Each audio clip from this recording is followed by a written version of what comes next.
আমি Mahmudul Hasan, BBA second year, GM chartered university. প্রিয় ভাই, আপনাকে আমাদের চট্টগ্রাম থেকে অভিনন্দন জানাচ্ছি, আপনি আমাদের চট্টগ্রাম আসছেন। আমার যে কোশ্চেনটা সেটা হচ্ছে কি, আপনি দেখলাম ছাত্রছাত্রীদেরকে নিয়ে বা শিক্ষা ব্যবস্থাকে নিয়ে খুব বেশি গুরুত্ব দিচ্ছেন। তো আমার যে দুঃখের বিষয়টা সেটা হচ্ছে কি, প্রতিটা নাগরিকের তো আপনার বার্থ সার্টিফিকেট বলেন, পাসপোর্ট বলেন এবং আইডি কার্ড পাওয়া একটা নাগরিকত্ব অধিকার, কিন্তু এই নাগরিকত্ব অধিকার পেতে আমাদেরকে যে পরিমাণ ঝামেলা পোয়াতে হয়, আমরা চাই আপনি যেভাবে খুব সংক্ষেপে এবং ঝামেলা মুক্তভাবে আইডি কার্ড বাংলাদেশে এসে করতে পারছেন, আমরা প্রত্যেকে এভাবে করতে চাই এবং প্রত্যেকের আইডি কার্ডগুলো প্রত্যেকের আইডি কার্ড, পাসপোর্ট এবং বার্থ সার্টিফিকেট আমরা স্কুল লাইফে প্রত্যেকে করে ফেলতে পারে সেই সুবিধাটা চাই। আর বিশেষ করে আইডি কার্ডের সব ভুল এবং হচ্ছে ছবি, আপনি যদি আইডি কার্ডের ছবির দিকে তাকান, আমরা যদি কোনো ইউরোপীয় অ্যাম্বাসিতে যাই তখন আমাদের দিকে একবার তাকায়, আমার পাসপোর্ট এবং এনআইডি কার্ড দিকে 10 বার তাকায়, চিন্তা করে বাংলাদেশে দুর্ভিক্ষ চলতেছে কিনা। ওরা চিন্তা করতেছে বাংলাদেশে কোনো দুর্ভিক্ষ লাগছে কিনা, যে তাদের ছবির অবস্থা কেন, তাদের বাস্তবীয় চেহারার সাথে এমন অবস্থা কেন। তাদের এই অদক্ষ ব্যবস্থাপনার জন্য আমাদেরকে যে ঝামেলাগুলো পোয়াতে হচ্ছে, সেই আপডেট যুগে যেখানে চায়না এবং জাপান 2050 সালের কথা চিন্তা করতেছে, আর সেখানে আমরা বাংলাদেশের মানুষ আমাদের সার্টিফিকেট, পাসপোর্ট এবং আইডি কার্ড সংশোধন করতে করতে আমাদের জীবন চলে যাচ্ছে। তো এইখানে আপডেটটা কি করবেন, আমাদেরকে একটু এই বিষয়ে একটা আপডেট করবেন। আর বিশেষ বাংলাদেশে যে সমস্যাটা আমরা মেন ফেস করি সেটা হচ্ছে কি, ভেজাল মুক্ত খাবার। আর আপনি দয়া করে আপনার ক্ষমতা আসলে এই খাবারকে ভেজাল মুক্ত করার জন্য কি করবেন, যে ফরমালিন মুক্ত। আচ্ছা, হঠাৎ আইডি কার্ড থেকে একদম ভেজাল, একদম ভেরি কন্ট্রাস্ট কোয়েশ্চেন। এনিওয়ে, আপনি যেটা প্রথমে যেটা বললেন, হ্যাঁ, আনফর্চুনেটলি বা ফর্চুনেটলি আলহামদুলিল্লাহ আমার পক্ষে খুব ইজি হয়েছে কাজটা করতে। আমি অস্বীকার করছি না, তো আমি স্বীকারই করছি আপনাদের সামনে।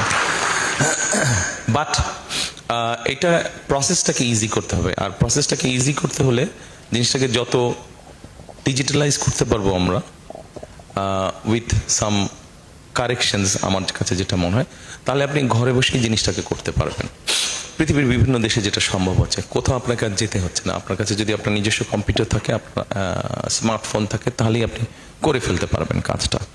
সো আমরা পুরো সিস্টেমটাকে আমাদের যেখানে যেখানে এরার্স আছে সেগুলোকে আমরা কারেকশন করবো, বা কারেকশন করার উদ্যোগ আমাদেরকে নিতে হবে। আপনি যেটা বলেছেন, ইউ আর ভেরি রাইট, অনেককে অনেক হ্যাসেল পোহাতে হয়।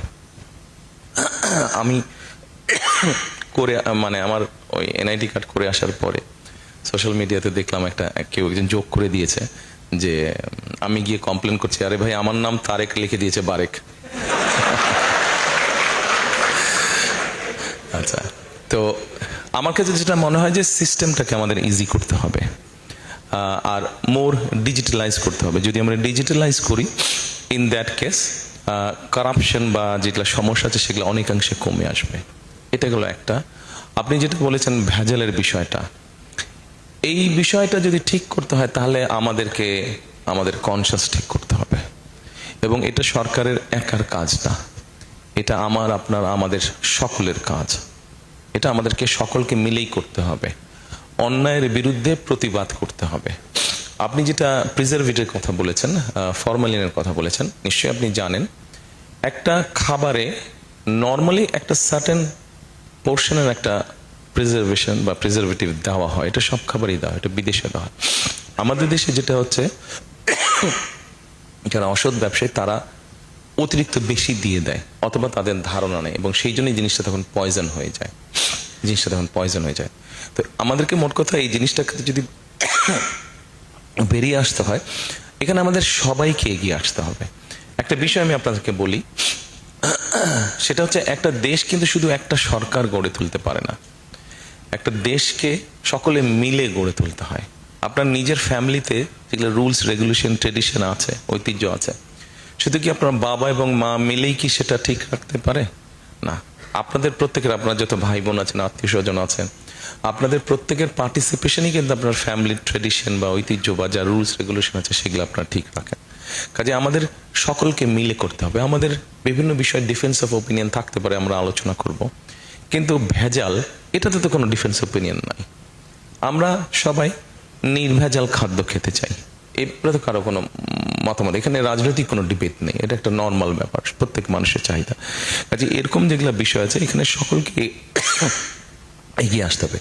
সরকার উদ্যোগ নিবে, সরকার বিভিন্ন সময় বিভিন্ন ব্যক্তিকে দায়িত্ব দেয় যারা এরকম র্যান্ডমলি চেক করে। আপনাদের মতন ইয়াং যারা আছে তাদেরকে এগিয়ে আসতে হবে, ওই সকল ব্যক্তিদেরকে যারা সঠিকভাবে কাজ করছে তাদেরকে সহযোগিতা